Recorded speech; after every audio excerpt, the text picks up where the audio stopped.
in Pittsburgh. And we have already had a coin flip to see who will go first on opening and closing statements. Congressman Sestak will lead off in both.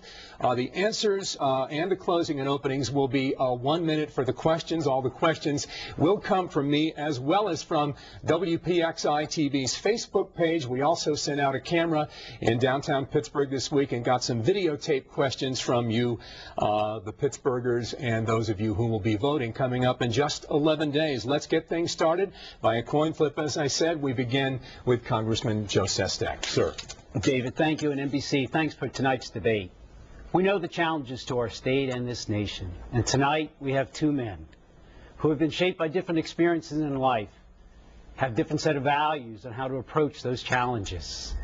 Congressman Toomey's come from Wall Street in Washington, D.C., where he believes the answer can be found by giving breaks to large corporations, but with consequences for the middle class, for us. Mine come from 31 years of serving this nation in the U.S. military, where we breed problem solvers, those who want to approach the problems that we face with practical solutions, and where we actually want to focus upon small businesses and the middle class, that they might prosper and have the opportunity to make America all it can do by driving wealth up. And I'm standing here tonight because I bucked my party during the primary against Senator Specter, where I believe that my party had put politics over principle. I want to be an independent representative of Pennsylvania, where principle will always triumph over politics, and that's the choice we have in this election. All right, Congressman, thank you. Mr. Toomey, you're up. Thanks, David. Thanks, WPXI, and Joe, thank you for being here. I got into this race because I'm very concerned. I'm convinced, in fact, that this federal government is taking us down the wrong track. We're heading down the wrong path, a path of way too much government. Just look at what we've seen in the last 18 months or so. Serial bailouts of failing companies, nationalizing whole industries, spending money on a scale I never thought possible, corresponding deficits and debt that are completely unaffordable. You add in the cap-and-trade energy tax and the card check bill to deny workers a secret ballot and government-run health care. Is it any wonder we don't have a recovery? Is it any wonder with all of these policy errors we're not creating jobs? Now, Congressman Sestak's been in Washington these last 4 years. He's voted for every single item on that agenda list, and his only criticism has been it hasn't gone far enough. He's so extreme, he's to the left of Nancy Pelosi on these things. We can do better. We need to limit the size of government, get spending under control, keep taxes low, and encourage job growth in the private sector so that we can have the recovery that we need. All right, Mr. Toomey, you took one of the words right out of my mouth that I'm going to open with here in our first question, and that's extreme or extremist. I want to talk to you about not only your party labels, but the labels you give yourselves, that you give one another, the differences between you ideologically. Let me start with you, Mr. Toomey. You say you're a conservative, right, and that he's a liberal. Mm-hmm. Congressman Sestak, do you agree with that? Well, absolutely. I do believe that he's an extreme, I wouldn't quite call it conservative, but what I do agree is that he is on the fringe of his party. But for me, I knew hundreds of fellow admirals. I've yet to meet one of them being a liberal. We tend to believe, when you're on the ground in Afghanistan like I was, first mission, that we don't breed liberals or conservatives or ideologues. What we breed, David, are problem solvers. So when I got to Washington, we had to clean up a mess that had been put in place a few years earlier by Congressman Toomey and his party. I understand these labels, but that's political rhetoric. So you reject liberal for yourself. You do not call yourself a liberal, nor do you believe yourself to be a liberal. According to the National Journal, I'm smack dab on my voting record in the last 3 years in the middle of the Democratic Party. In fact, John Murtha voted more times with the majority party than I did, so I found myself pretty much of a pragmatist. But if I could, sure. Congressman Toomey headed Club for Growth.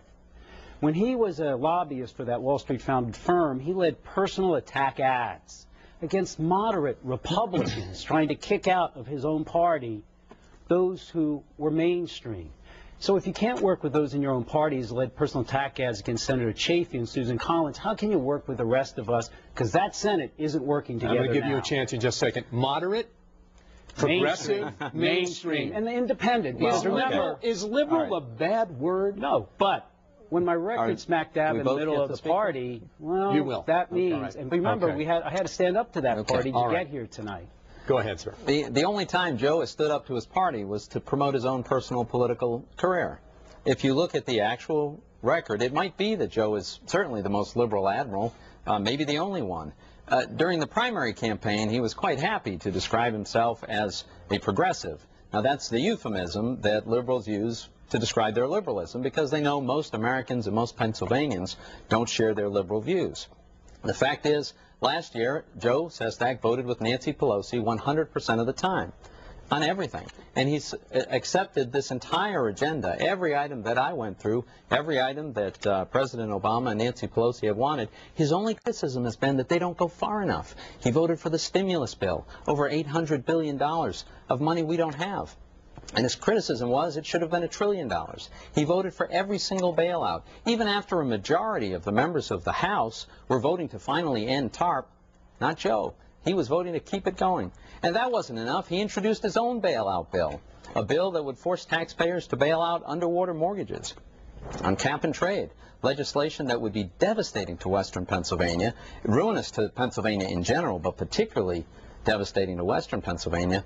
Joe voted for it and said it didn't go far enough. The health care bill, there too. He was on the extreme I'm going to let you edge. get to that in just a moment. So, but the point is that it's on every single issue. Joe's to the left of the consensus you use of the even word Democrats. extreme. Right. Do you truly believe he's extreme? Do you believe he's extreme? Let me make it clear. Congressman Toomey, And make it quick. if I We're could gonna get to the next one. Congressman Toomey is extreme on the policies. One of the zaniest ideas I've ever heard was that he wants to eliminate all taxes for corporations. In fact, he says buying American in his book is an unfortunate tendency. In fact, he voted that if you're a corporation in America and you close your factory and fire your workers and invest in a factory in China, that when you import now cheap goods here to America, your profits aren't taxed. In fact, he calls it a gift to us. And he says in his book, it's creative destruction.